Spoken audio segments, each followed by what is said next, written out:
Hello, Kent House. It's really nice to see you, and I'm really excited to be sharing a story with you. This is particularly for Year 6, for Palm, Poplar and Pine class. I have chosen to read to you a story which is one of my favourites, which I read last year. It's called The Boy at the Back of the Class, and it's by Anjali Q. Ralph. It is a really interesting story and something which is really topical, and I think at these times when things are quite tricky for lots of us, this is something that can send us really positive messages. So I hope you enjoy it, and I'm going to start with chapter 1 today. And I'm not going to read the blurb to you because I want it to be a bit of a surprise and see if you can work out some of the things that are going on as we go. The first chapter is called The Empty Chair. There used to be an empty chair at the back of my classroom. It wasn't a special chair. It was just empty because there was no one sitting in it. But then, one day, just 3 weeks after school started, the most exciting thing that could ever happen to anyone happened to me and my 3 best friends. And it all began with that chair. Usually, the best thing about starting a brand new term is that you get extra pocket money to buy new stationery with. Every year, on the last Sunday of the summer holidays, my mum takes me on an extra special adventure to hunt down my stationery set for the new school year. Sometimes I get so excited that my feet feel jumpy inside and I don't know which shop I want to go into first. There aren't many nice stationery shops where I live. They only ever have boring dinosaur sets for boys or princess sets for girls. So Mum takes me on the bus and train into the city, where there are whole streets of shops, even huge department stores that look like tall blocks of flats from the outside. Last year, I found a space-themed set with pictures of an astronaut floating past the moon. It was on sale too, so I bought a pencil case, a math set, rubbers and a long ruler, and still had nearly £1 left over. The ruler is one of my favourite stationery pieces because the astronaut floats across it in water mixed with silver stars. I played with it so much that the astronaut got stuck to one side and couldn't be bothered to move again. But it wasn't my fault. Mr. Thompson, our teacher last year, had such a boring voice that my hands needed something to do. That's why it's important to have fun stationery with you in class, because you never know when you'll need to stop your brain from falling asleep or doing something that might get you into detention. This year, I bought a Tintin and Snowy set. I love Tintin. Even though he's only a character in a comic book and isn't real, I want to be just like him when I grow up. I think being a reporter and getting to solve mysteries and going on adventures must be the best job in the world.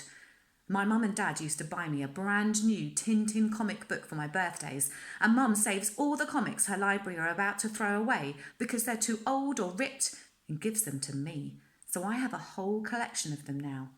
I've read them all at least 50 times. But I'll have to think of another pet to travel with because I'm allergic to dogs.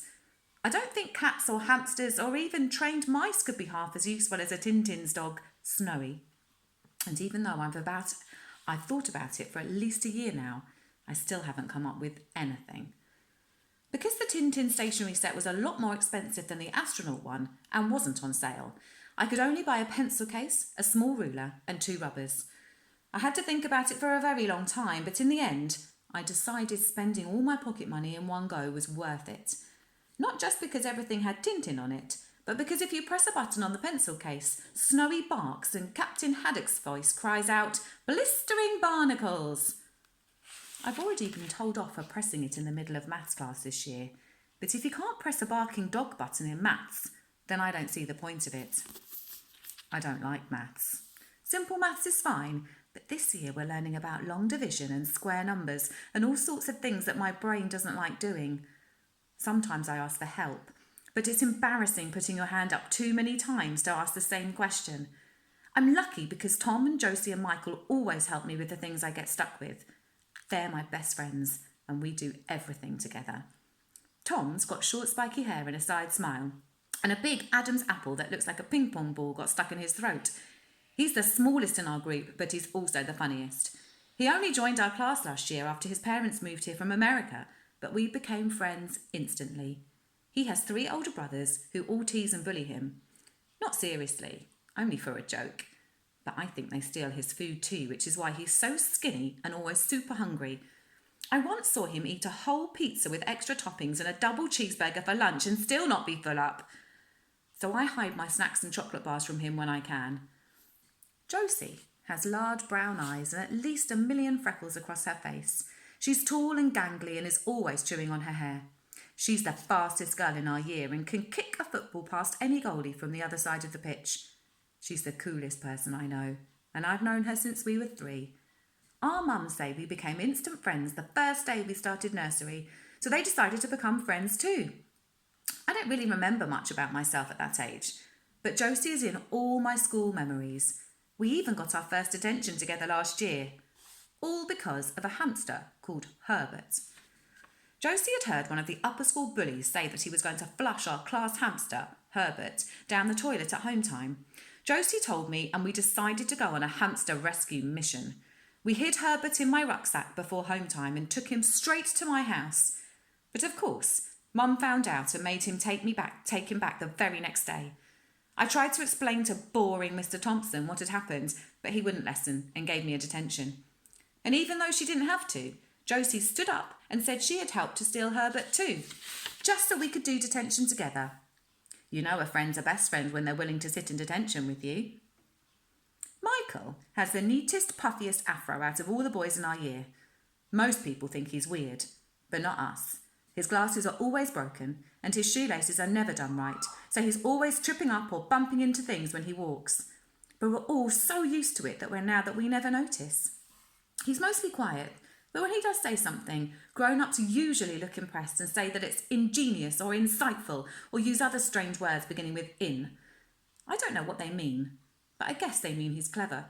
Grown-ups always like coming up with long words for simple things. Michael gets made fun of a lot because he can't run fast or kick a ball in a straight line, but he doesn't care. I wouldn't care either if I was as rich as him. His dad is a professor and his mum is a lawyer, and because they're always busy, they buy him all the latest gadgets and books and the coolest new games.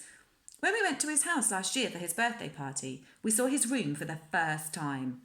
It looked like the inside of a toy store. I think it must be easier not to care about what people think when you've got that many toys in your life. Josie and Michael are always competing with each other to see who can get the most gold stars and A's in class. Michael is the best at history and Josie is the best at maths. But I'm better at reading and spelling than both of them, especially Josie. She hates reading and never, ever reads anything outside class. She says she doesn't have an imagination, so there's no point to reading books. I find that strange, because how can anyone not have an imagination? I think she must have had one when she was younger, but it was knocked out of her when she fell off her bike last summer. Mum says people without imaginations are dead inside. I don't think Josie is dead anywhere. She talks too much. Having 3 best friends can make school seem like the best place to be, even on the most boring day. Although this year school has become a whole lot more fun, and that's because of our new teacher, Mrs. Khan. Mrs. Khan has extra bouncy hair and always smells of strawberry jam, which is much better than smelling of old socks like Mr. Thompson used to do. She's new to the school and extra clever, much cleverer than Mr. Thompson ever was, and she gives us prizes on Fridays when we've all been good. No other teacher in our year does that. Mrs. Khan lets us do all sorts of interesting things that we have never done before, and in the first week of school she helped us make musical instruments out of things we found in the school's recycling bin, and in the second week she brought in a brand new comic book to read us that wasn't even in the school library yet. Then, in the third week, something happened that was so surprising and made everyone so curious that even Mrs. Khan couldn't make us focus on our lessons properly, and it all began with the empty chair. It was on the 3rd Tuesday after school had started, and Mrs. Khan was taking the register. She was just about to call my name when there was a loud knock at the door.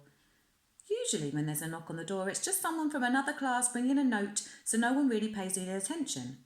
But this time, it was Mrs. Sanders, the head. Mrs. Sanders always wears her hair in the exact same way and peers over her glasses whenever she talks to anyone.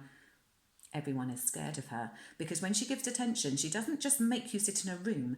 She makes you memorise long words from the dictionary and doesn't let you leave until you've learnt them all off by heart. the meaning and the spelling. I've even heard of lower graders being stuck in detention for hours because they had to learn words that were as long as this page. So when we saw that it was Mrs. Sanders at the door, we all fell silent. She looked very serious as she walked up to Mrs. Khan, and we all wondered who was in trouble. After she had whispered and nodded for a few seconds, she suddenly turned around and, peering over her glasses at us, pointed to the empty chair at the back of the class. All of us turned around to have a look at the empty chair. This was the chair. As I said, it was a pretty ordinary chair, and it was empty because a girl called Dina left our class at the end of last year to move to Wales. No one really missed her except for her best friend Clarissa. Dina had been a bit of a show-off and was always talking about how many presents her parents got her every week and how many pairs of trainers she had and all sorts of other things that no one else cared about. She liked to sit at the back of the class because then she and Clarissa could pretend to be doing lessons when really they were drawing pictures of their favourite pop stars and giggling about someone they didn't like. Someone else could have taken the seat, but no one really wanted to sit next to Clarissa. That's why the chair had stayed empty. After whispering for a few more seconds with Mrs. Khan, Mrs. Sanders left the classroom. We expected Mrs. Khan to say something, but she seemed to be waiting, so we waited too. It was all very serious and exciting, but before we could start guessing about what was going on, Mrs. Sanders came back, and this time she wasn't alone. Standing behind her was a boy none of us had ever seen before. He had short dark hair and large eyes that hardly blinked and smooth pale skin. "Everyone," said Mrs. Khan as the boy went and stood next to her, "this is Ahmet, and he'll be joining our classroom today. He's just moved to London and is new to the school, so I hope you'll all do your very best to make him feel welcome." We all watched in silence as Mrs. Sanders led him to the empty chair. I felt sorry for him because I knew he wouldn't like sitting next to Clarissa very much. She still missed Dina and everyone knew she hated boys. She says they're stupid and smell.